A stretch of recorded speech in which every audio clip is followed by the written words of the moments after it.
We've all heard the saying, practice makes perfect. And in the gun community, that rings true, especially because shooting is a diminishing skill. Meaning, if you go to the range only once a year, you can't really expect to improve. In fact, you can expect to kind of lose the knack to hit the bullseye as quick as you want, kind of fumble around with your firearm, and maybe not quite understand the technical aspects of shooting and hitting your target, as well as if you went once a month or even once a week.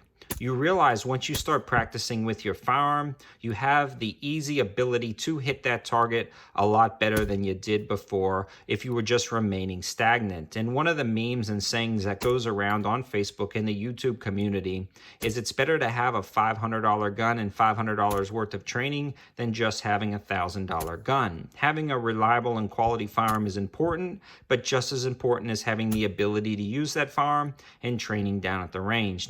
This sentiment also rings true in other parts of life, and sometimes I do forget to practice this part of life, and that is practicing love, kindness, and compassion. Sometimes we can just dwell on ourselves too much with our own selfish desires. We forget that sometimes it's difficult to step away from ourselves and show kindness, love, and compassion all the time, even in the hard times. Now, as a Christian, this has never been so true as it is at Christmas time. At Christmas time, we are all reminded that love and compassion and kindness are important things, but as a Christian, we should be taking this throughout the community and throughout the world every single day, not just at Christmas. Sometimes we get wrapped up in gift giving and shopping, and we lose that true meaning of Christmas, that Christ was born that day, and he is our hope and salvation.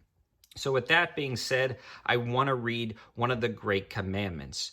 When the Pharisees heard that Jesus left the Sadducees speechless, they met together.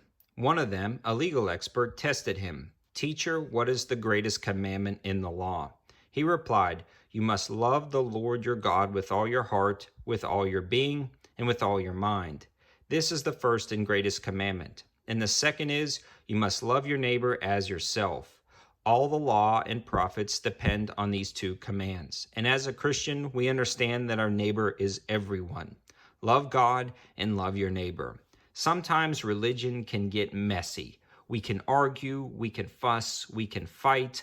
Life can get messy and we can do the same things. But understanding that loving God and loving each other sometimes needs practice, just like shooting sports needs practice. And having that practice throughout the rest of the year helps us become better people and better Christians. So thanks for watching, guys. And remember, this year, let's all try together to practice kindness, compassion, and love.